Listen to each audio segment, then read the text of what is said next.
विश्व ज्ञान गुरु में आप सभी का स्वागत है। भारतीय संविधान के अनुसार भारत का राष्ट्रपति का चुनाव 5 साल के लिए होता है।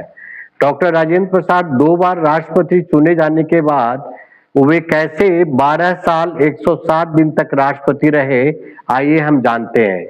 डॉक्टर राजेंद्र प्रसाद भारत का पहला राष्ट्रपति मात्र एक ऐसे व्यक्ति हैं जो 2 बार भारत के राष्ट्रपति चुने गए और जो सबसे लंबे कार्यकाल तक भारत का राष्ट्रपति रहे।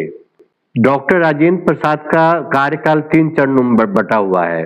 पहला चरण 26 जनवरी 1950 से 2 मई 1952 तक, दूसरा चरण 2 मई 1952 से 13 मई 1957 तक और तीसरा चरण 13 मई 1957 से 13 मई 1962 तक। 26 जनवरी 1950 को जब हमारा देश गणतंत्र राज्य यानी रिपब्लिक ऑफ इंडिया बना, उस दिन वे संविधान सभा जो कि उस समय का इंटरिम पार्लियामेंट हुआ करती थी के द्वारा भारत का पहला राष्ट्रपति चुने गए। 2 मई 1952 को जब भारत में पहला राष्ट्रपति चुनाव हुआ तो वे चुने गए भारत के पहला राष्ट्रपति बने। 2 मई 1952 से 13 मई 1957 तक उन्होंने अपना पहला कार्यकाल पूरा किया और जब 13 मई 1957 को दोबारा चुनाव हुआ तो वे फिर से भारत के राष्ट्रपति चुने गए।